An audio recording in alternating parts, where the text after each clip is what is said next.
দরুদ আর সালাম পড়ছি আমাদের নবী মুহাম্মদুর রাসূলুল্লাহ সাল্লাল্লাহু আলাইহি ওয়াসাল্লামের প্রতি, যার আনিত আদর্শ মানবতার মুক্তির একমাত্র গ্যারান্টি।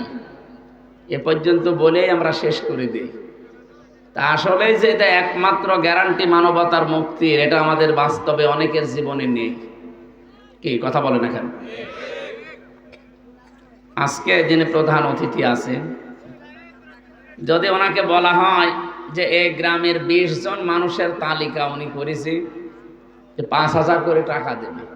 এই গ্রাম থেকে 20 জন মানুষের তালিকা আমরা পাঠিয়ে দিলাম ওনার কাছে, আগামী 1 মাস পরে উনি 10,000 5,000 করে টাকা দেবে। এই গ্রামে যারা আছে সবাই চিন্তা করবে আমার নামটা আছে কিনা। তালিকা পাঠানোর পরে মনে করেন 100 জনের তালিকা পাঠিয়েছিলেন, মাত্র 10 জনের নাম এসেছে যে 10 জনকে দেওয়া হবে। গ্রামবাসী উৎসুক হয়ে থাকবে না, আমার নাম আছে তো, আমার নাম আছে তো? কথা বলেন না কেন? টাকা পাবে কত? 5,000। বলেন, ওনার কাছে 5,000 টাকা পাওয়ার জন্য যদি আপনি উদ্গ্রীব হয়ে থাকেন, আকাঙ্ক্ষা নিয়ে থাকেন যে আমার নাম আছে তো, এত চিন্তা আপনার, এ মহাবিশ্ব যিনি বানিয়েছেন, সব সরকারের উপরে যিনি সরকার, উনি যে লিস্ট পাঠিয়েছেন, এই যে লিস্ট, এর ভেতরে আপনার নাম আছে কিনা কোনোদিন একবার একটু চিন্তা করে দেখেছেন যে আমার নামটা এর ভেতরে আবার আছে তো? আমি যে পাবো কিছু, 10,000 হোক 5,000 হোক, কারণ 100 জনের তালিকা ছিল, মাত্র 10 জনকে দেওয়া হবে। এই 10 জনের ভেতরে আমার নাম আছে কিনা চিন্তা ভাবনা করা দরকার না? কোরআনে কারীম আমি যতটুকু স্টাডি করেছি, পড়েছি, আমি দেখেছি 300 তালিকা আছে এর ভেতরে। 300 কত? 300 তালিকার ভেতরে ফেরাউনের নাম আছে, হামানের নাম আছে, কারুনের নাম আছে, আবু জেহেলের নাম নেই কিন্তু ইনডাইরেক্ট আছে, আবু লাহাবের নাম আছে, মুহাম্মদ রাসূলুল্লাহর নাম আছে না নেই? কাফেরের নাম আছে, জালেমের নাম আছে, মুশরিকের নাম আছে, মুনাফিকের নাম আছে। এখন আমি যে কোন ক্যাটাগরিতে আছি, আমার নাম আসলে আছে কিনা এই 300 জনের ভেতরে, আমার এখনই দেখা লাগবে। কথা বলেন না কেন? যদি আমি দেখি যে না আমার নাম নেই, তাহলে তো আলহামদুলিল্লাহ। যদি দেখি যে নাম আছে, তাহলে আমার তো কিছু পাওনা আছে। কি পাওনা নেই? তাহলে এমন নাম তৈরি করা দরকার যে নামে কিছু পাওয়া যায়। এমন নাম তৈরি করা ঠিক না যে নামের কারণে আবু জেহেলের কাতারে দাঁড়ানো লাগে। আমাদের আদি পিতা হযরতে আদম আলাইহিস সালাম যেদিন তিনি তৈরি হলেন, জান্নাতের ভেতরে সব কিছুই তার ওপেন ছিল, শুধু একটা জায়গা বাদ দিয়ে। আল্লাহ তাআলা জানিয়েছেন, ওয়ালা তাকরাবা হাদিহিশ শাজারাতা ফাতাকুনা মিনাজ জালিমিন। হে আদম, সব জায়গায় যাবে, যা ইচ্ছা খাবে, যা ইচ্ছা ধরবে, কিন্তু সাবধান, এই বাড়িটা, এই ঘরটা, এই গাছটার কাছে যাবে না। কি সেই গাছ? একটা কাজ শুধু নিষেধ ছিল, সব কাজ ওপেন ছিল। আমরা অনেকেই এতদিন পর্যন্ত জানি যে গাছ মানে গন্ধম গাছ না, শুধুমাত্র গন্ধম গাছ যদি আল্লাহ উদ্দেশ্য করতেন, তাহলে কোরআনে আয়াত নাজিল করে আমাদের জানাতেন না এটা শুধু গন্ধম নয়, এর ভেতরে আল্লাহ পাক 500 শরীয়তের বিধান দিয়েছেন। এই 500টা শরীয়তের বিধানে কোরআনে আছে, এগুলো আল্লাহর বর্ডার, এগুলো আল্লাহ পাক দিয়ে রেখেছেন সীমা। আপনি যখনই দুনিয়ায় যা ইচ্ছা করবেন, যা ইচ্ছা খাবেন, এই 500টা বর্ডারের কাছে গেলে থেমে যাবেন। কি এই বর্ডারের কাছে গেলে আপনাকে থেমে যাওয়া লাগবে। বর্ডার যদি ক্রস করে চলে যান, আল্লাহ বলেন ফাতাকুনা মিনাজ জালিমিন, তোমার নামে জালেম এটা লেখা হয়ে যাবে। আদম আলাইহিস সালামকে যদি আল্লাহ এ হুমকি দিতে পারেন, আমরা আদমের সন্তান, এ হুমকির সম্ভাবনা নেই। এই জন্য আমরা দুনিয়ার জীবন চলার পথে যখনই দেখবো যে না আল্লাহর বর্ডার, এখানে থেমে যাওয়া লাগবে আমাদের। এই যে বর্ডারের আদান প্রদান যে বিষয়টা, আজ 2-3 দিনের ভেতরে ভারত একটা নিষেধাজ্ঞা দিয়েছে আমাদের, যে আমাদের চিকিৎসা করাবে না। এদেশের মানুষও সেরকম তেড়া, বলছে যাবো না, দরকার হয় ভারতে, পাকিস্তানে যাব, চীন দেশে যাব, সিঙ্গাপুরে যাব, মালয়েশিয়া যাব, তোর দেশে যাব না, যা। আজকে বিকালে দেখেছেন দাদারা কি কান্নাকাটি করছে, না তাড়াতাড়ি বর্ডার খুলি দেন। মুশরিকদের সবচাইতে বেশি ভয় জীবনের উপরে, জীবন উপকরণের উপরে, জীবনের উপরে কোনো হুমকি আসলে মুশরিকরা সবচাইতে বেশি ভীত বিহ্বল হয়ে পড়ে। কোরআনে কারিমে আল্লাহ এটা আমাদেরকে আরো আগে জানিয়েছেন, 1500 বছর আগে। ওয়ালা তাজিদান্না আহরাসান নাসি আলা হায়াতি ওয়া মিনাল্লাযিনা আশরাকু ওয়ালা তাজিদান্নাহুম আহরাসান নাসি আলা হায়াতি ওয়া মিনাল্লাযিনা আশরাকু ইয়াওয়াদ্দু আহাদুহুম লাউ ইউআম্মারু আলফা সানা। ওয়ালা তাজিদান্না লামে তাকিদ ননে সাকিলা, গ্যারান্টি দিচ্ছেন আল্লাহ, কারণ বানিয়েছেন তিনি, ভালো করে জানেন এর দুর্বলতা কোথায়। আল্লাহ বলেন, হে নবী, অবশ্যই আপনি এই পৃথিবীতে যত মানুষ আমি বানিয়েছি, 4500 ধর্মের লোক আছে এখন। কত? 4500 ধর্মের লোক আছে দুনিয়ায়। 810 কোটির উপরে মানুষ তামাম দুনিয়াতে এখন আছে। 257টা রাষ্ট্র আছে, তার ভেতরে বাংলাদেশ সব চাইতে বড়। এদেশের চাইতে কয়েকদিন আগে গিয়েছিলাম মালয়েশিয়া, পুরাটা ঘুরলাম।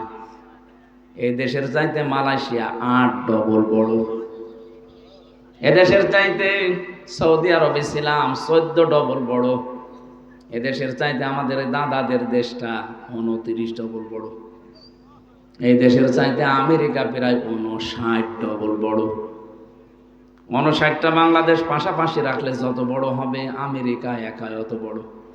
মাঝে মাঝে এই সৃষ্টিগুলো নিয়ে চিন্তা করি আর ভাবি, আল্লাহ অন্য সৃষ্টি বাদ দিলাম, শুধু এই পৃথিবীটা, শুধু এই পৃথিবীটা 257টা রাষ্ট্রের একটা রাষ্ট্র আমরা।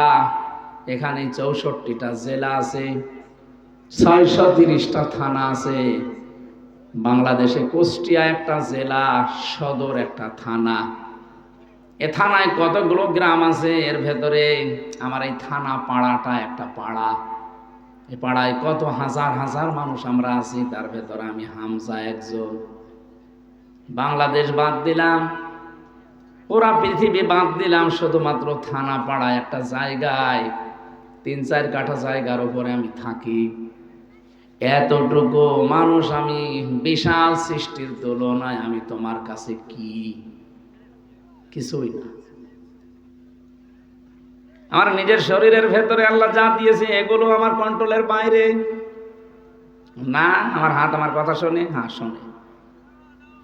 এখন যদি আপনি টয়লেটে বসে বলেন, দেখো আমি কিন্তু আমির হামজা, আমি নাক ধরতে পারবো না, কিন্তু গন্ধ যেন না আসে, নাক শুনবে? বলে তুমি আমির হামজা না, আমির হামজার বাপ হলেও অসুবিধা নেই, আগে নাক ধরো গন্ধ থেকে বাঁচতে চাইলে। তাহলে আমার নাকও আমার কথা শোনে না। যেটা বলতে চাচ্ছিলাম, আল্লাহর এই বিশাল সৃষ্টির তুলনায় আমি কিন্তু একেবারেই নগণ্য, একেবারে কিছুই না, উল্লেখ করাও যায় না আমারে। আল্লাহ রাব্বুল আলামিন বিশাল পৃথিবীর ময়দানে আমাকে পাঠিয়েছেন একটা ছোট্ট জায়গায়। একা একা থাকলে আমার এই চিন্তাটা আসে, আল্লাহ পাক যদি বলে, হামজা 2024 সালের অক্টোবরের 31 তারিখ পর্যন্ত তোরে মাফ করে দিলাম, যা, হিসাব দেওয়া লাগবে না। শুধু নভেম্বরের 1 থেকে, এটা নভেম্বর ডিসেম্বর চলছে, 1 থেকে 7 তারিখ, আজকে এই 7 দিনের হিসাব দিয়ে জান্নাতে চলে যায়। আমার যা আমলাখ আমার যা কাজ কারবার, আমার এই 7 দিনের হিসাবও এখন জোগাড় করা সম্ভব হয়নি। আপনারা পারবেন? আপনারা পারবেন না? হ্যাঁ, আপনারা জলিলের এলাকার লোক, পারবেন না? মানে পারবেন। এই জন্য চিন্তা হয়, আল্লাহ আমাদের আদি পিতা উনি জালেম হওয়ার ঘোষণা পেয়েছে, এই গাছটার কাছে গেলে খালি একটা বর্ডার দিয়েছিলে, বিশাল জান্নাত মাত্র একটা বর্ডার ছিল, আর এই সত্য দুনিয়া এখানে বর্ডার আমার 500। কত? 500 বর্ডার যদি আমি একটাও ক্রস করি আমি জালেম হয়ে যাব। আমি আবার জালেম হয়ে গেলাম না তো, কারণ জালেম যারা আমরা কিন্তু আল্লাহর মামলার আসামি। শব্দটা শুনতে যত ছোট মনে হচ্ছে এত ছোট শব্দ না। জালেম এই শব্দটা শুনলে শরীরে কম্পন এসে যাওয়ার কথা, কারণ আমরা কম বেশি অনেকেই জুলুমের সাথে জড়িত হয়ে গেছি। হয় মনের উপরে জুলুম হচ্ছে, নাই সন্তানের উপরে, নাই স্ত্রীর উপরে, নাই স্বামীর উপরে, নাই জনগণের উপরে, নাই আল্লাহর উপরে। জুলুম আমাদের যে কোনো সাইডে আছে, আর জুলুম করলে সেই লোকটা টার্গেট কার? আরো জোরে বলেন, ইন্নামাস সাবিলু আলাল্লাযীনা ইয়াযলিমুনান নাস। সূরা সূরা 42 নম্বর আয়াতের প্রথম অংশে আছে, আল্লাহ বলেন আমি নিজে জালেমদের বিরুদ্ধে মামলা দেব। ও নওগাঁর মানুষেরা, নিজের দিকে এবার তাকিয়ে ভাবেন তো, আমরা আবার মামলার আসামি হয়ে যাইনি তো? মামলার বাদী যত বড় হয় কেস তত কঠিন হয়। আপনারা শুনছিলেন আমি 3টা বছর জেলে ছিলাম। আমার মামলার বাদী যদি কোনো সলিমদ্দি হতো, 3 বছর না 3 দিনে আমি বের হয়ে চলে আসতাম। কারণ টাকা লাগতো, হয়তো তার কয় টাকা লাগতো। আমি যে আকিস গ্রুপে চাকরি করতাম, ওদের খতিব ছিলাম মেন মসজিদের, যত যা লাগে ওরা দিতে রাজি হয়েছিল। কিন্তু এমন জন মামলা দিয়েছে যে টাকা খায় না, একেবারে খোঁজ যে পালিয়েছে উনি। মাওলানা মামুনুল হক আর কয়েকজন মিলে যাদের টার্গেট ছিলাম, তার ভেতরে আমি একজন। মামলা যেহেতু বাদী বড়, এই জন্য মামলাও কঠিন হয়ে গেছে। এই মামলাটা সিএমএম কোর্ট, জজ কোর্ট, হাইকোর্ট মিলে প্রায় 30 বারের উপরে তুলেছিলাম 3 বছরে। না, জামিন হয়নি। যেহেতু মামলার বাদী বড়, সর্বোচ্চ জায়গায় উনি আছেন, ওই জন্য জামিন আমি পাইনি। বলেন তো বাস্তবতা এবার, আল্লাহ নিজে বিচারপতি, নিজে মামলার বাদী, যদি সত্যি কেউ আসামি হয়ে যায়, ও আর ছাড় পাওয়ার, জামিন পাওয়ার, মুক্তি পাওয়ার কোন সম্ভাবনা আছে? এই জন্য তো ভয় লাগে। আমি যা করছি আসলে আমি আমার মামলার আসামি হলাম আল্লাহর না তো পুলিশের কাছে বাধা দিলে পুলিশ বাদী কেস হয়। মানুষ হয়ে মানুষের উপরে যারা জুলুম করেছেন তারা আল্লাহবাদী কেসের আসামি। এই 15.5 বছরে যা করলেন, আপনি নিজের বিবেকের কাছে বলেন, মানুষ হয়ে আপনি কত মানুষের উপরে জুলুম করেছেন, মিথ্যা মামলা দিয়ে, মিথ্যা সাক্ষী দিয়ে জীবনটা তার নষ্ট করে দিয়েছেন। এখন অনেকের হয়তো বিবেক ফিরে এসেছে, এতদিন বিবেকটা কাজে লাগতো না। এই মানুষগুলোই দেখতে পাচ্ছি এখন এসে তওবা করার জন্য আস্তাগফিরুল্লাহ পড়ছেন। না, আপনার জন্য আস্তাগফিরুল্লাহ না। জেলখানায় এক ওসি আমার সাথে ছিল, আমারে বলছে হুজুর দেখেন তো আমার একটা তাওবা করেছিলাম, হয়েছে কিনা বলেন। যে এই যে নির্বাচন গেল, এইটা আমি বাইরে ছিলাম, রাত 12টার পর থেকে আমি ভোট কাটা আরম্ভ করেছিলাম, ফজর পর্যন্ত পুরা ভোট আমার লোকজন দিয়ে আমি কাটলাম, বাক্স ভর্তি করে যার যার জায়গায় পৌঁছিয়ে দিলাম। ফজরের আজান দিলে তাড়াতাড়ি গোসল করে ওযু করলাম, নামাজ 2 রাকাত পড়ার পরে এবার বললাম আস্তাগফিরুল্লাহ। হুজুর আমার এই তাওবা হয়েছে না।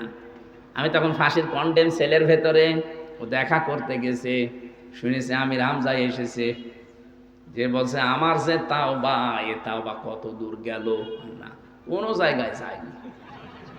তাওবা তো হয়নি, কারণ আপনি তো আল্লাহর কাছে দোষ করেননি, আপনি দোষ করেছেন হামজার কাছে। কথা বলছেন এখানে। আপনি যদি আল্লাহর কাছে দোষ করতেন তাহলে তো আস্তাগফিরুল্লাহ পড়তেন। আপনি দোষ করলেন হামজার কাছে। একটা এমপি বানাতে 3.5 থেকে 4 লাখ হামজা লাগে। কথা বলেন না?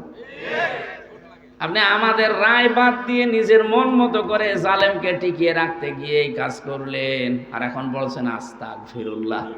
আপনি কি ইয়ারকি মারেন? অপরাধ করেছেন যার কাছে, স্বীকার করেন তার কাছে।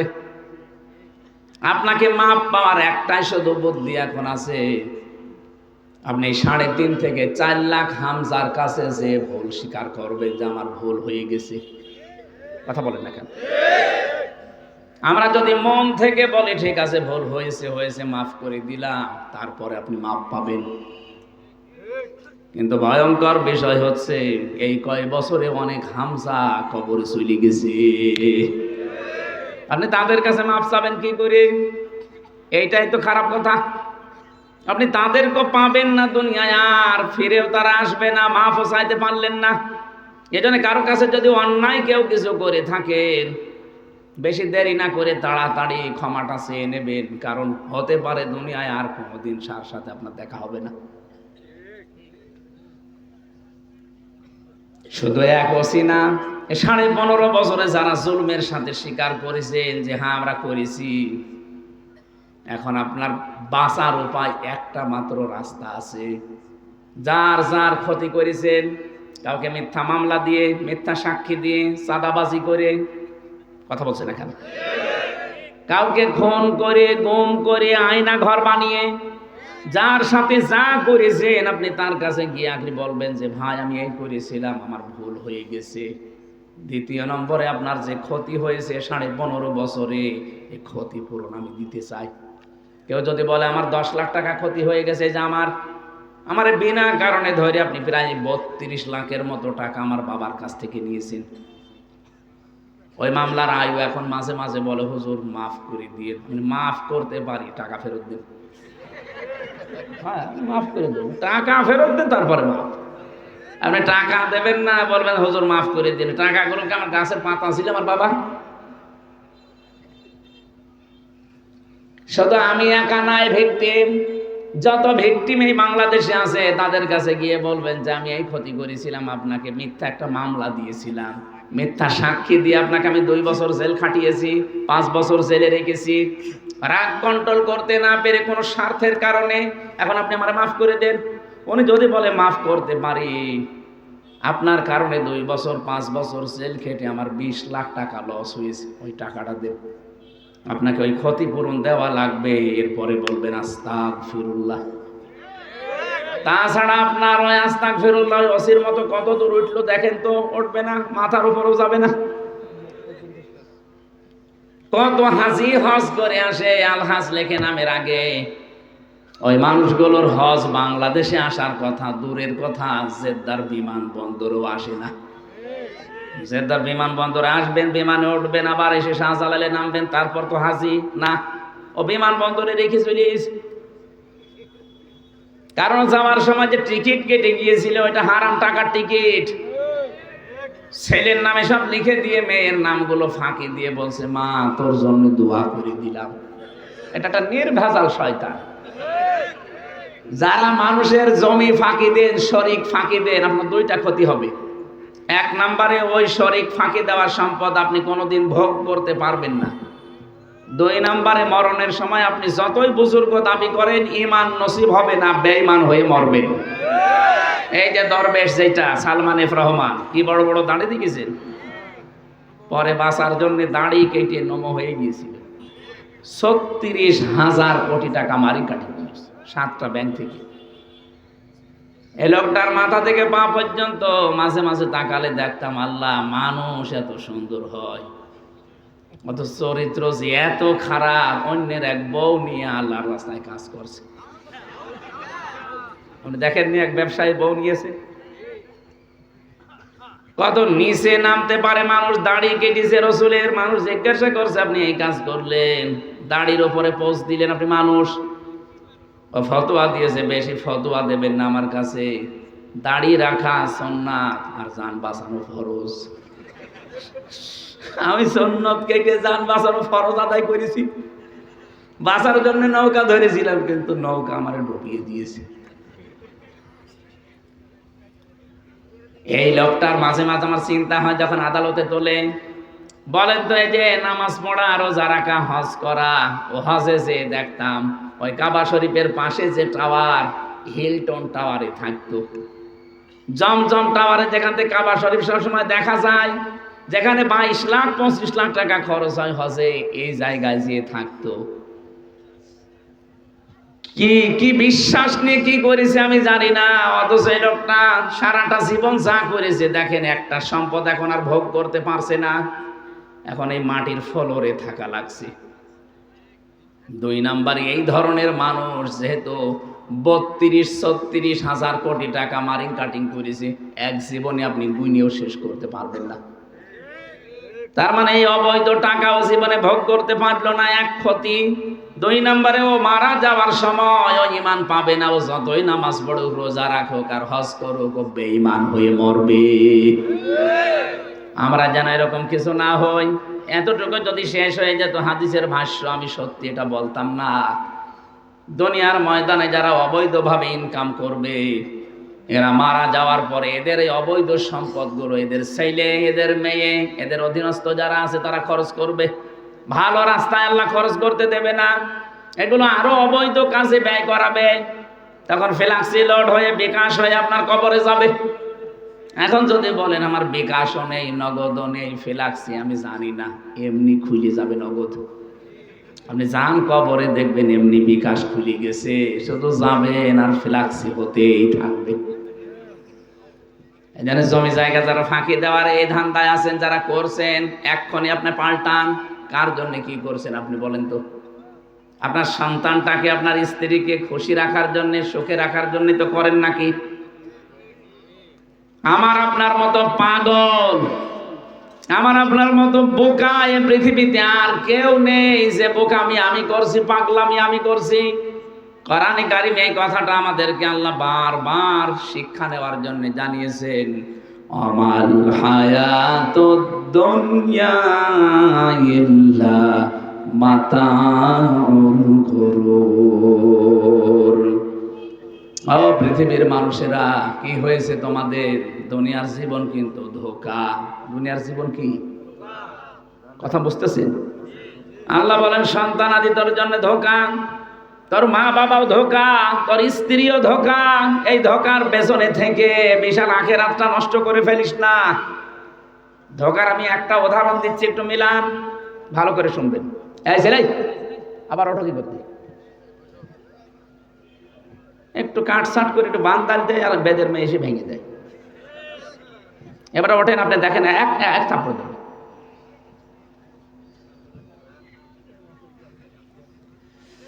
আমার ভাইরা, এখানে একজন উঠে বসেন, মুরব্বী, ওঠেন ওঠেন ওঠেন, নিস্তব্ধ হয়ে থাকবেন। সাহাবায়ে কেরাম যেভাবে কোরআন শুনতেন, মনে হচ্ছে যে পাখি এসে গাছ মনে করে বসে পড়ত। এরকম করে থাকবেন যেন মনে হয় যে হ্যাঁ, এখানে আর কেউ নেই, কবরস্থান হয়ে গেছে। ধোঁকাটা এমন, আমার আল্লাহ কোরআনে কারিমে গরুর শব্দটা বারবার দিয়েছেন। পৃথিবীর বান্দা বান্দিরা, তোমার মা বাবাও ধোঁকা, তোমার সন্তান আদি ধোঁকা, স্ত্রী পুত্র ধোঁকা, যাদের কারণে আজ বৈধ অবৈধ দেখা দেখি করো না। বাবা শাহজালাল, মদের কাছে কুত্তা বিড়াল সব হালাল। এই থিওরি তো অনেকে চলছে না। হালাল হারাম দেখা দেখিনি, সুদের টাকা জানে যে হারাম, এরপরও নীতি আছে। অনেকেই দেখি টাকা ছেড়ে রাখে, টাকা আসে, 1000 টাকা দিলে 1000 টাকা 100 টাকা করে বেশি পায়। আমার মনে হয় নওগাঁ জেলা এখনো আরম্ভ হয়নি। সত্যি কথা বলছে যে কোরআন শরীফ আমি কিন্তু জানতাম না, এটা কুষ্টিয়ায় আছে, এই জন্য বললাম। এখন যে জেলায়ও আরম্ভ হয়ে গেছে, এটা মায়ের সাথে জেনা করার গুনাহ হচ্ছে। আপনি কিন্তু জানেন যে গুনাহ হয়, জানেন না? সুদের এই টাকা নিলে যে মায়ের সাথে জেনা করার গুনাহ হয়, জানেন কিনা বলেন তো? এই যে জানা শোনার পর কেন এটা করছেন? হয়তো স্ত্রী, সন্তান, মা বাবা, ভাই বোন এদেরকে আরেকটু শান্তিতে, আরেকটু আনন্দে, আরেকটু ভালো রাখার জন্যে। এরা ভালো থাকতে গিয়ে আপনি কি খাচ্ছেন? নিচে মায়ের সাথে জেনা করে আসলেন। সুদের টাকা খাওয়া মানে আল্লাহ এবং রসুলের সাথে ডাইরেক্ট যুদ্ধে লিপ্ত হওয়া। এত বড় কঠিন সিদ্ধান্ত নিয়ে তারপরও আপনি খেয়ে যাচ্ছেন। এই ধোকা ধোকা ধোকা কি হবে বোঝেন? যদি মারা যান 200 বছর পরে আপনি নওগাঁয় ফিরে আসবেন। মাত্র 200 বছর। 200 বছর পরে যে 2 তালা বানিয়েছিলেন আপনি দুনিয়ায়, এই বাড়িতে সামনে এসে বলবেন যে এই বাড়ি আমার, আমি বানিয়েছিলাম। বাড়িতে ওই সময় যারা বসবাস করবে তারা আপনাকে বাড়িতে তো ঢুকতেই দেবে না। বলবে বেশি ঝামেলা করলে কিন্তু পিটাবো। আপনার যদি থাকার জায়গা না থাকে, যান আপনি ওই মসজিদের বারান্দায় রাতটা থেকে ওখান থেকে ফুটে পড়েন। এই কথা বলছে না কেন? এটা যে বাস্তব হবে, আমি কি বানালাম? এটা বাস্তব, আপনি এটা করে দেখেন। মাত্র 3 পুরুষ পরে আপনাকে আর কেউ চিনবে না। আমি যেমন, আমার বাবার নাম রিয়াজউদ্দিন, দাদার নাম জাহান আলী, এর বাবার নাম নমাজ আলী, এরপরে আর চিনি না, আমার মনেও নেই। এখন নমাজের বাবা যেটা ছিল কি আমি জানি না, সত্যি জানি না। এই 3 পুরুষের পরে উনি যদি এখন এসে বলে কুষ্টিয়ায় এই 5 তালা বাড়ি আমার, দাঁত খুলে ফেলবো না? ভান্ডামি করার জায়গা পান না। যদি বলে না আমার ছেলের নাম নমাজ আলী, তার ছেলের নাম জাহান আলী, তার ছেলের নাম রিয়াজ আলী, তার ছেলের নাম হামজা, কিসের কি বলেন আপনি? থাকার জায়গা নেই, আপনার রেল স্টেশনে যান। এইটাই দুনিয়া। অথচ এই পাগলামিতে আমি সহ প্রত্যেকেই লেগে আছি।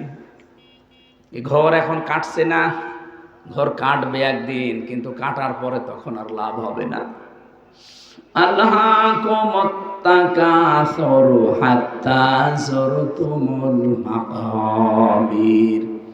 বেশি বেশি পাওয়ার জন্য মানুষ মহাবন্ধ হয়ে গেছে। এ ঘর কাটবে না ততদিন পর্যন্ত যতদিন কবরের কাছে না যায়। এই আয়াতটা, কোরআনে কারিমের এই আয়াতটা আলহাকুমুত তাকাসুর, এটা বেশি বেশি আমি বুঝে ফেলেছি এই 3 বছর ছেলে থাকা অবস্থায়। মাত্র 3টা বছর কবরের মতো ওই ছেলের ভেতরে ছিলাম। বুঝেছি যে জীবন কত অসহায়, আমি মানুষের কাছে কত অসহায়। যেহেতু যোগাযোগ বিচ্ছিন্ন ছিলাম, এই জন্য আরো বেশি টের পেয়েছি। আরে ভাই, জেলে থাকা না, আমি ছিলাম ফাঁসির কন্ডেম ছেলে, তারপরও যোগাযোগ বিচ্ছিন্ন। ফাঁসির কন্ডেম ছেলে আরো মানুষ ছিল, কিন্তু 7 দিন পরে তারা যোগাযোগ করতে পারতো সরকারের ফোন দিয়ে।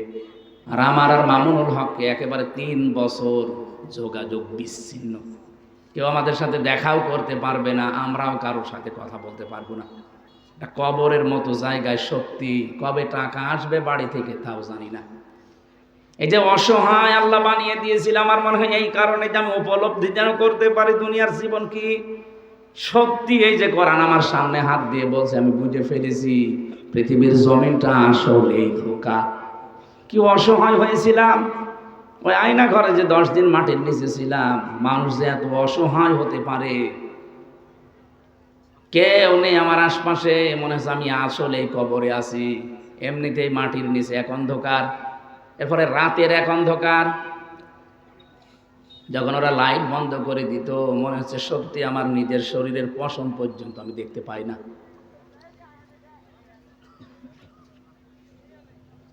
মাথায় দড়ি দিয়ে 11 ঘন্টা আমার টাঙিয়ে রেখেছিল। মাঝে মাঝে শুধু ওই 5 তলা 6 তলা থেকে মাটির নিচে আছে 3 তলা, এর উপরে 7 তলা 10 তলা বিল্ডিং।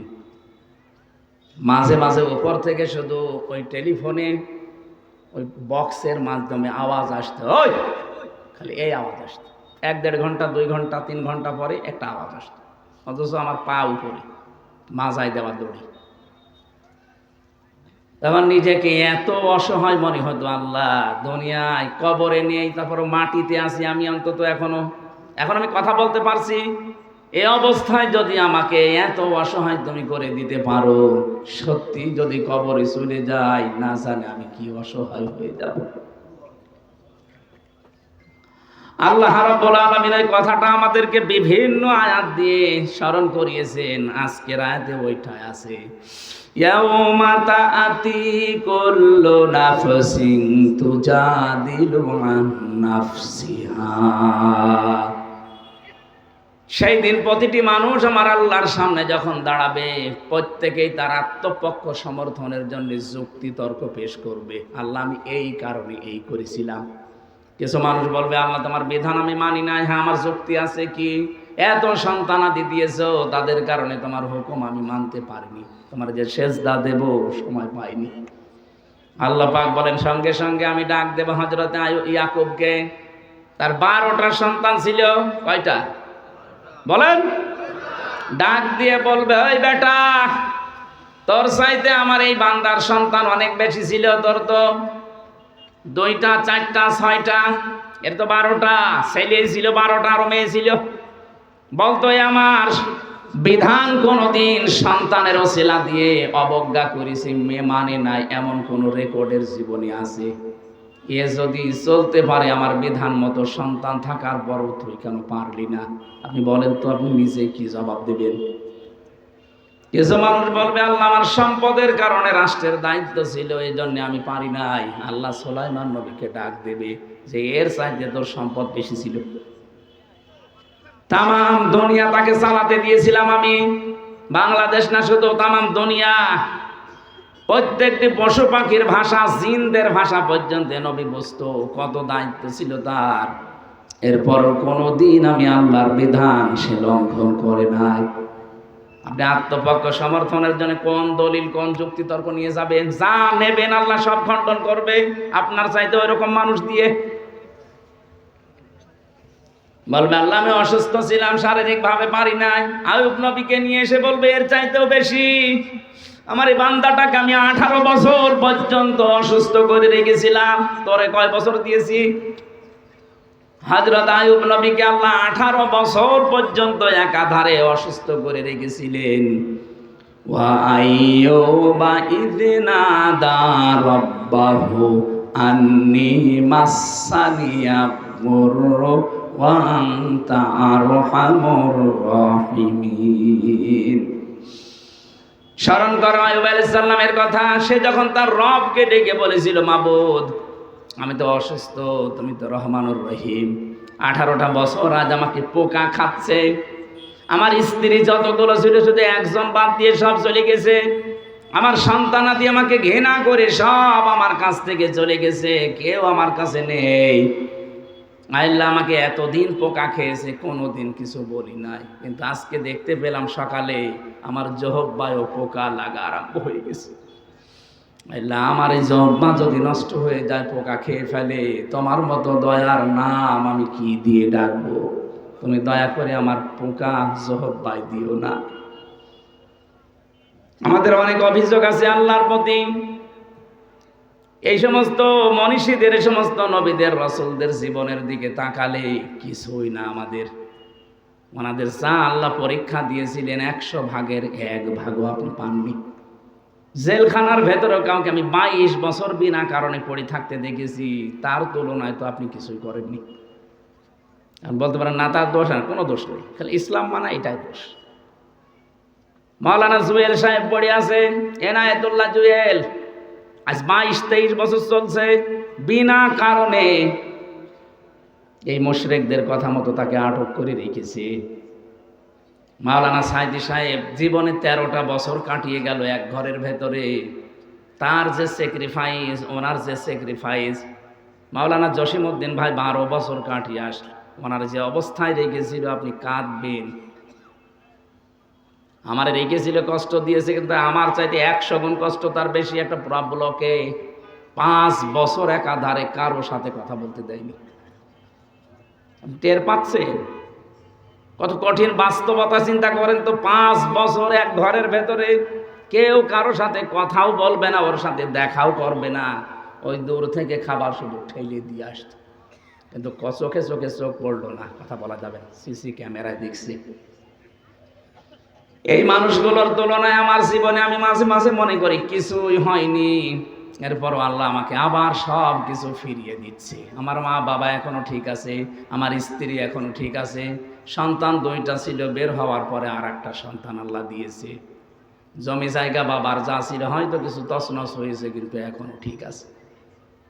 এখনো মানুষের ভালোবাসা, মহাব্বত, অর্থ সম্পদ যা আল্লাহ দিচ্ছে, আমার ভয় হয় এখন, আল্লাহ দুনিয়ায় কি সব আমাকে দিয়ে দিচ্ছ, আখেরাতে আমারে আবার জাহান্নামের আসামি করে দিবা না। ইবাদত বন্দেগী হয়তো কম বেশি ওখানে আমি করেছিলাম যতটুকু, আটক জীবনে কি করব। তো বাইরে এসে এখন আর পারছি না, সারা দেশে দৌড়ানো লাগছে, ওই সময়টা আর বের করা যাচ্ছে না।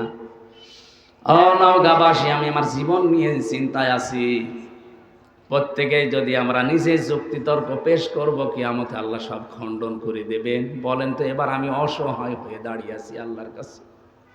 পরের শব্দে আল্লাহ এমন শব্দ সেট করেছেন, অতওয়াফা কুল্লু নাফসিম মা আমিলাত, যে যা করেছে আমি আল্লাহ তাকে পরিপূর্ণ করে দিয়ে দেব তার আমলের কাজ। তার যে কাজ কারবার ছিল, ওর যে পরিণতি, ওর যে পুরস্কার আমি আল্লাহ পরিপূর্ণ করে দেব। আজ আমরা অনেকেই অধিকার সচেতন, কিন্তু নিজের যে হক, আমার প্রতি যে হকগুলো আছে, এই হকগুলোর প্রতি আমি সচেতন না। এক মা কাঁদছিল, কে কাঁদেন কেন জিজ্ঞাসা করছে মাওলানা, কাঁদেন কেন? বলছে আমার সন্তান আমাকে মেরেছে, এই জন্যে কাঁদছি। ছেলে আপনাকে মেরেছে এই জন্যে? বলে হ্যাঁ এই জন্যে, কিন্তু আমি আমার নিজে এই শরীরে আঘাত লেগেছে, এই কারণে কাঁদি না। আমি কাঁদি আমার ওই সন্তানটার কারণে। কারণ আমি হাদিস কোরআন পড়ে দেখেছি, মা বাবাকে কষ্ট দিলে নাকি আল্লাহর আরশ কেঁপে যায়। আমি যাই পেলাম কষ্ট, কিন্তু আমার সন্তানের কি হবে? ওর তো সব বরবাদ হয়ে গেল, নষ্ট হয়ে গেল। একটা মা হয়ে যদি এতটুকু চিন্তা করতে পারে আপনাকে নিয়ে, আপনার সন্তান হিসাবে মা বাবা নিয়ে কত টেনশনে থাকা দরকার। প্রত্যেকের কাজ কারবারের যে মূল্য আছে, পারিশ্রমিক আছে, প্রতিদান আছে, এনাম আছে। আল্লাহ যদি সত্যি ওই পরিমাণে আমাকে আপনাকে দেয়, কিয়ামতে একা একা যখন দাঁড়াবেন আল্লাহর সামনে, কেউ থাকবে না, কেউ থাকবে না। আজ মানুষকে অনেকে ধোঁকা দেয় যে তোর চিন্তা নেই, তোর বাবার কাছে মরিদ হবিও, বাবা কিয়ামতে তোরে দেখবে। এটা ডাহা মিথ্যা কথা। অকুল্লুহুম আতিহি ইয়াউমাল কিয়ামাতি ফারদা। আল্লাহ বলেন কিয়ামতে প্রতিটি মানুষকে আমার সামনে দাঁড় করাবো বিচারের জন্য, একজন করিয়ে। কয়জন করে? নওগাঁবাসী যে যেখানে দাঁড়িয়ে আছেন, বসে আছেন, মহিলা প্যান্ডেলে যারা আছেন, নিজের দিকে তাকিয়ে ভাবেন তো, সত্যি আপনি একা দাঁড়াবেন আল্লাহর কাছে? যাই করছেন করেন, একা দাঁড়ানোর পরে আল্লাহ আপনার এই কাজ কারবারের যা কিছু হয় ওটা পরিপূর্ণ করে দেবে। কুল্লু নাফসিন যায়িকাতুল মাউত ওয়া ইন্নামা তুওয়াফাউনা উজুরাকুম ইয়াওমাল কিয়ামাহ ফামান যুহজিহা আনিন নার ওয়া উদখিলাল জান্নাতা ফাকাদ ফাজ। প্রত্যেকেই মারা যাবেন, যাওয়াই লাগবে, এটাই ফাইনাল। আল্লাহ বলেন কিয়ামতে প্রতিটি মানুষের ওজরত, পরিষ্কার পুরস্কার আমি পরিপূর্ণ করে তার হাতে তুলে দেব। দুনিয়ার জীবনে সফল তো ওই লোকটা, মরণের পরে আমি আল্লাহ যাকে মাফ করে দিয়ে বলবো যা জান্নাতে চলে যা। আমি আমার সত্যি বলছি, আমার নিজের চিন্তায় আছি। জেলখানায় যে জীবন সম্পর্কে আরো বেশি আমি বুঝে ফেলেছি, এটা পুরা ধোঁকা।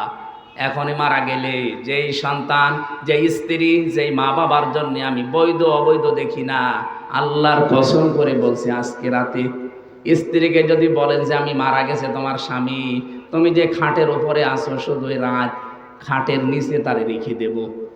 স্ত্রী বলবে না, এ ঘরে আমি একা থাকতে পারবো না, জিন আসবে। কথা বলে দেখেন, আপনার মা বাবা আপনাকে ভালোবাসে, আমিও জানি।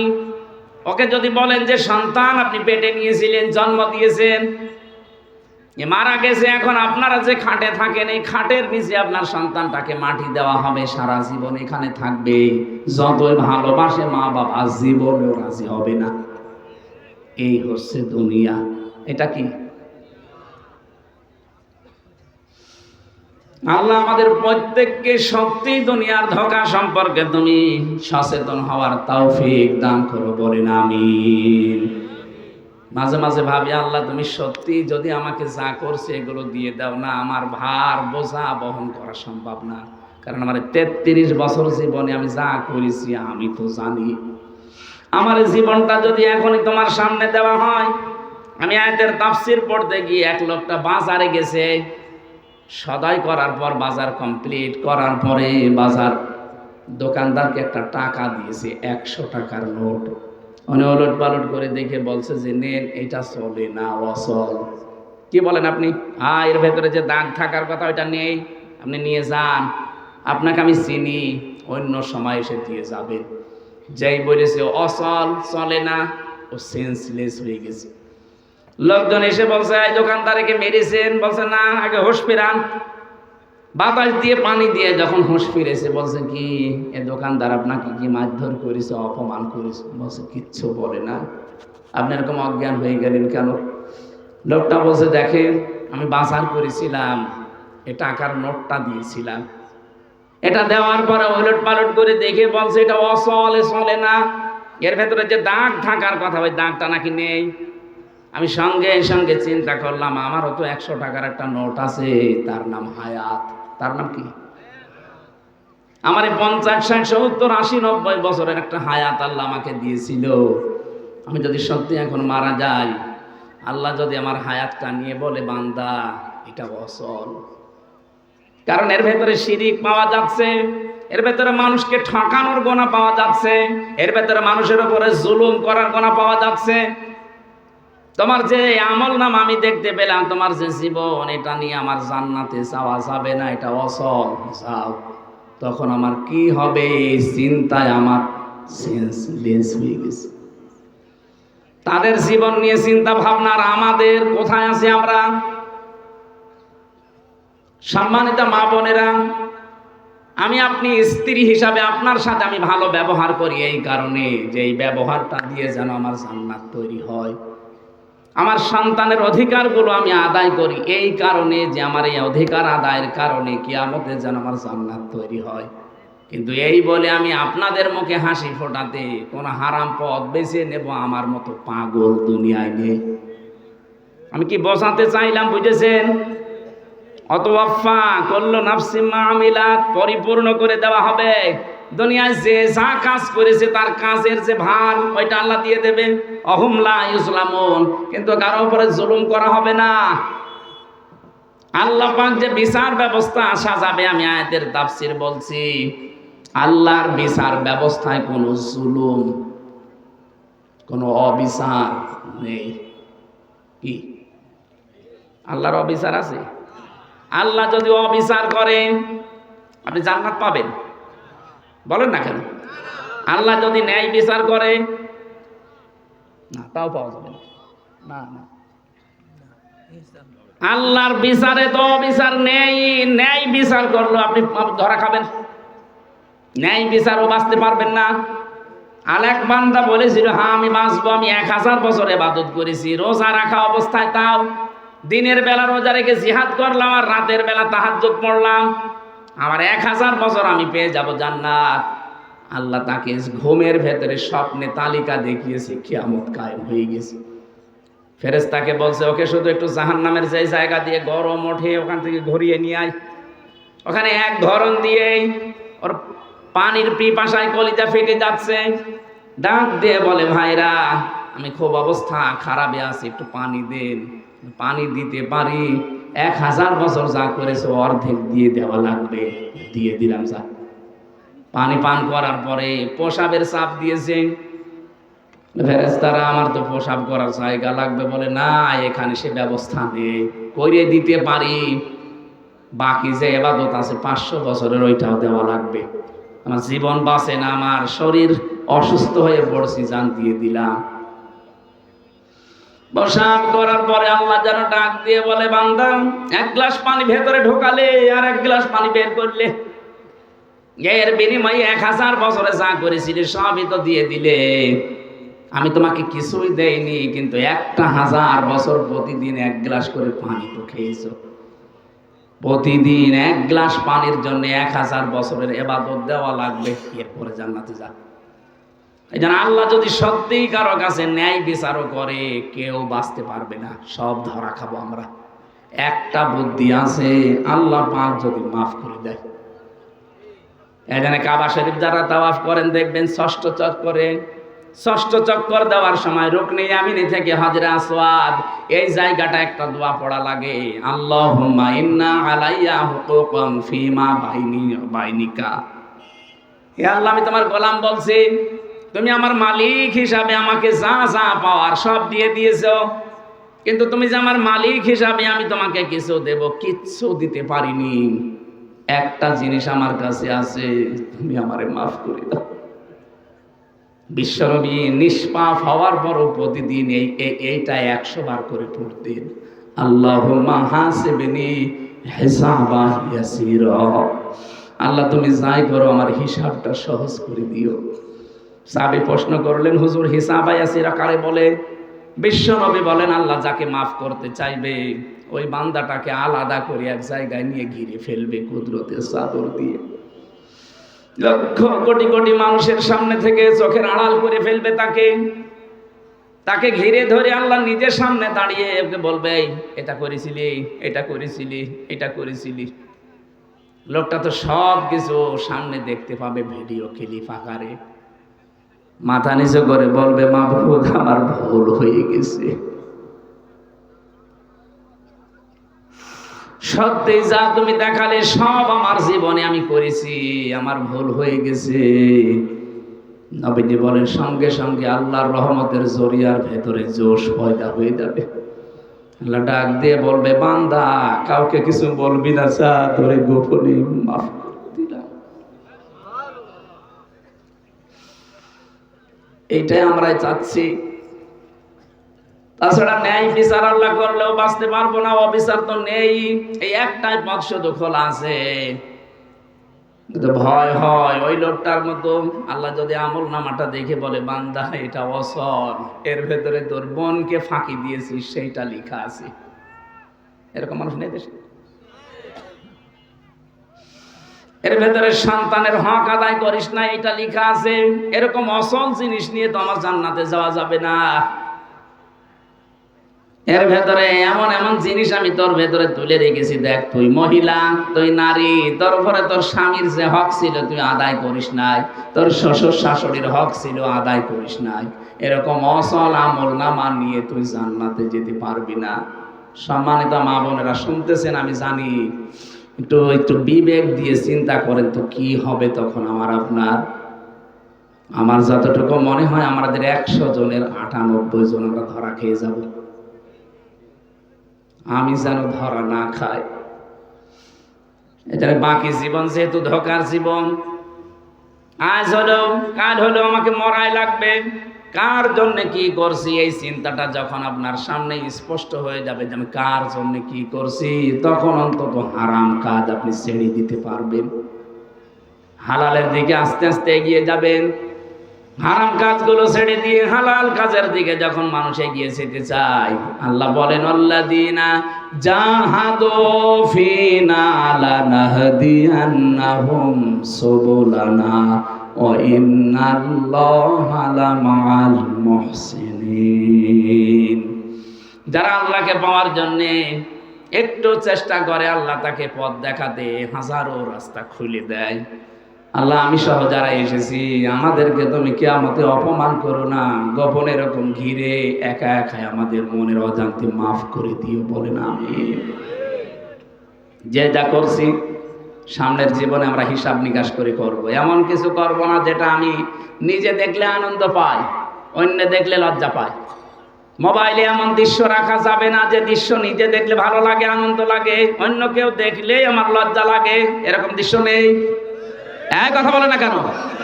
যাদের মোবাইলে এরকম সিনেমা, থিয়েটার, উলঙ্গ নাচ আছে এক্ষুনি ডিলিট করে দেবেন। বলা যায় না এখনই যদি আপনি মরে যান এই মোবাইলটা আপনার মা আপনার বাবা ব্যবহার করবে। এক কথা বলছে না কেন? এই যে আমি এই মোবাইলটা এখন রেখে যদি মারা যাই, অবশ্যই এটা আমার ম্যাডামের কাছে, আমার মায়ের কাছে পৌঁছিয়ে দেবে। তারা যদি দেখে যে এর ভেতরে উলঙ্গ নাচ আছে, কি মনে করবে আমার সম্পর্কে বলেন তো? কি ধারণা করবে যে হামজা এরকম ছিল?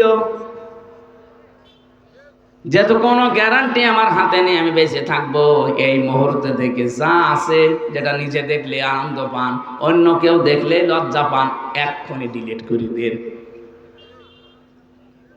শয়তান ধোঁকা দেওয়ার জন্যই বসে আছে আমি জানি, কিন্তু এর ধোঁকাকে মোকাবেলা করার পরে যে ব্যক্তি এগিয়ে যেতে পারবে, আল্লাহ বলেন একটা অনির্বচন সুখ তার মনের ভেতরে আমি আল্লাহ ঢেলে দেব। যেন আমাদের চরিত্রকে সংশোধন করার জন্য সূরা নূর 30 নম্বর আয়াতে একটা ঔষধ আছে। কোন বেগানা মহিলা যদি সামনে পড়ে যায়, আমি সহ প্রত্যেকের আমল করা লাগবে। বেগানা পুরুষ যদি সামনে পড়ে যায়, মেয়েদের আমল করা লাগবে। প্রথমে চোখ নিম্নগামী করা লাগবে। শয়তানের তীর প্রথমে যখন মনে চাওয়ার পর রং নিম্নগামী করে ফেলবেন, শয়তান আপনার সাথে পেরে উঠবে না, তখন একটা বরদোয়া দিয়ে চলে যাবে। 2 নম্বরে আপনার লজ্জা স্থান যেটা, এটার হেফাজত করা লাগবে। আজ অনেকেই শয়তানের ধোঁকায় পড়ে উল্টাপাল্টা কাজে লজ্জা স্থান ব্যবহার করে নষ্ট করে ফেলছেন। ভারত বহু চেষ্টা চালিয়েছে এই 15.5 বছরে পিন আপ করা পত্রিকা দিয়ে। ভারতের এই আকাশ সংস্কৃতির নামে উলঙ্ঘনা সিনেমা, থিয়েটার, নভেল দিয়ে বহু চেষ্টা চালিয়েছে, কিন্তু এখনো ওরা সাকসেস হতে পারেনি। এই জন্যই তো মাথা খারাপ হয়ে গেছে যে এত চেষ্টা করলাম, কিছুই করতে পারলাম না। এই দেশের এখনো পর্যন্ত চরিত্রবান যুবক দেশে আছে না নেই? চরিত্রবান হওয়ার জন্য গড়ে তুলতে হয় ছোটকাল থেকে, একটা ট্রেনিং লাগে। এদেশে যারা ইসলাম কায়েম করতে চায়, একামতের দিনের দায়িত্বে যারা আছে, এই মানুষগুলো এইটার ধাঁচে ধাঁচে আপনার ছেলে মেয়েকে গড়ে তুলে। আমি আপনাকে বলছি না যে এইভাবে গড়ে তোলেন, আপনি চিন্তা করেন আপনার ছেলেকে নিয়ে মেয়েকে নিয়ে এমন এমন জায়গা থেকে গড়ে তুলছে যে ছেলেটা সিগারেট খায় না, লাল পানি খায় না, ডাল খায় না। অথচ এই চোখ দিয়ে দেখেছি বিশ্ববিদ্যালয়ে অধ্যাপকে ক্লাস নিচ্ছে আর ছাত্র সে জুতা দিয়ে পিটাচ্ছে, বলছে শালা করে মেরেই ফেলবো। আমি এই চোখে এইটাও দেখেছি, শিক্ষক অজু করছে আর ছাত্র পায়ে পানি ঢেলে দিচ্ছে, হাত দিয়ে কাদা ছাড়িয়ে দিচ্ছে ছাত্র। অথচ বয়স বেশি না, মাত্র 7.5-8 বছর বয়স। এইটাও ছাত্র, ওইটাও ছাত্র। এটা কোরআনের কাছে আসার কারণে, পড়ার কারণে এটা মানুষের মতো মানুষ হচ্ছে। আর ওইটা বিশ্ববিদ্যালয়ে মাস্টার্স করার পরও জানোয়ার হয়ে গেছে। জামানা যা সামনে আসতেছে খুব কঠিন জামানা, এই জন্য হেফাজতে থাকা লাগবে। বিশেষ করে পরবর্তী প্রজন্মগুলো এমন এমন কিছু রেখে না যায়, আমি মরে গেলাম শেষ, কিন্তু ওরা তো মরে না। ওর ছেলে ওর মেয়ে, তার ছেলে তার মেয়ে, যতদিন পর্যন্ত দুনিয়ায় অন্যায় রেখে যাবেন আপনি, কবরে যে সাদগায়ে জারিয়ার নাম শুনি, অথচ গোনায়ে জারিয়াও যে আছে অনেকে জানে না। সাদগায়ে জারিয়া যদি থাকে, গোনায়ে জারিয়াও আছে। আল্লাহ আমাদের হেফাজত করুন, বলেন আমিন। 12টা পার হয়ে গেছে ভাই, আজকের মতো আমরা এমনি 3টা-4টা চলছে আজকে, আমার শরীরও ভালো না। আগামী থেকে একটা করে মাহফিল নেবেন, এক এক জেলায় হয়তো 2-3টা করে সাজাবে মাহফিল। যিনি নেন তাকে বলছি এইভাবে আর নিয়েন না, আমার শরীরে পারছে না। আল্লাহুম্মা আমিন। আল্লাহুম্মা গফিরলি ওয়ারহামনি ওয়াহদিনি ওয়াফিনি ওয়ারযুকনি ইয়া রাব্বাল আলামিন। আল্লাহ তাআলা কোরআনে কারীম থেকে যে আয়াতের উপরে কথা শুনেছি, আয়াতটা আমাদের জীবনে সেট করে দাও। সারাটা জীবন এমন এমন কাজে আমরা আঞ্জাম দেই যেটা তোমাকে দেখানোর মতো না। আজকে দয়া করো আমাদের উপরে, এখন থেকে বাকি জীবনে এমন কাজ যেন আমরা করতে পারি যে জীবনটা তোমার সামনে তুলে ধরা যায়। রব্বুল আলামিন, কোরআনে কারীমের আয়াত থেকে জানলাম প্রতিটি মানুষ তোমার সামনে যুক্তি তর্ক পেশ করবে, কিন্তু কেউ লাভবান হতে পারবে না। ওইরকম যুক্তি খণ্ডন করার বহু কিছু তোমার কাছে আছে। আল্লাহ, আমরা যেন ধরা খেয়ে না যায়। দুনিয়া আমাদেরকে সব তুমি দিয়ে দিও না, জানি আখেরাতে একেবারে খালি হাতে ওঠা লাগে। দুনিয়াতে যা করো করো, আখেরাতে যেন বাদশাহ হয়ে উঠতে পারি। আল্লাহ কবুল করে নাও। এ মাহফিলের আয়োজন করতে গিয়ে তোমার যে বান্দারা শ্রম দিয়েছে, কষ্ট করেছে, এদের কষ্টকে কবুল করো। এই শীতের রজনীতে এত রাত পর্যন্ত যারা কোরআনে কারিমের জন্য জেগে আছে, এই মানুষগুলোকে তুমি আজকে মাফ করে দাও। এলাকায় কত মানুষ কবরে আছে, আল্লাহ কবরগুলোকে জান্নাত বানিয়ে দাও। মা বোনদেরকে খাদিজার মতো, আয়েশার মতো বানাও।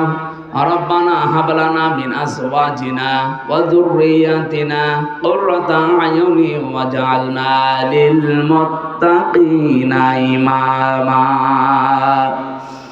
আদম নবীর এই দোয়াটা সন্তান হিসাবে আমরা করছি।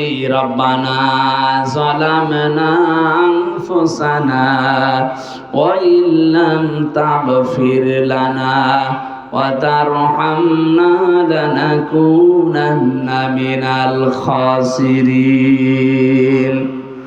আল্লাহ, সত্যি আমরা লজ্জিত, সত্যি আমরা অপমানিত, সত্যি আমরা আফসোস করছি। রব্বুল আলামিন, ফিরে এসেছি মন থেকে, তুমি আমাদেরকে আর ফিরিয়ে দিও না, কবুল করে নাও। বারবার চিন্তা হয় কিয়ামতে আবার অপমানিত হয়ে যাব না তো আল্লাহ। এমন কিছু কাজের আঞ্জাম দেওয়ার সুযোগ করে দিও যেটা কিয়ামতে তোমাকে আলাদাভাবে দেখানো যায়। হাল্লাকা সিররুন ইনদাল্লাহ বাইনাকা আনতা ওয়া বাইনাল্লাহ হাল্লাকা সাদাকাতুন তাকফা লা ইয়ালামুহা ইল্লাল্লাহ। জীবনের অভাবগুলো দূর করে দাও, আমাদের স্বভাব ভালো করে দাও। সবচেয়ে বেশি ভয় হচ্ছে নামের আগে আলেম লেখা আছে, এই কারণে কিয়ামতে আবার সত্যি আমরা অপমান হয়ে যাব না তো আল্লাহ। আমার নবী জানিয়েছেন, আলেমদেরকে কিয়ামতে তুমি নাকি আলাদা ভাবে ঘিরে নিয়ে গোপনে বিচার করবা। রব্বুল আলামিন, অপমানিত করো না, নিজ গুণে ক্ষমা করে দাও। দুনিয়ার এই ধোঁকাময় জীবনকে আমাদেরকে উপলব্ধি করার সুযোগ দাও।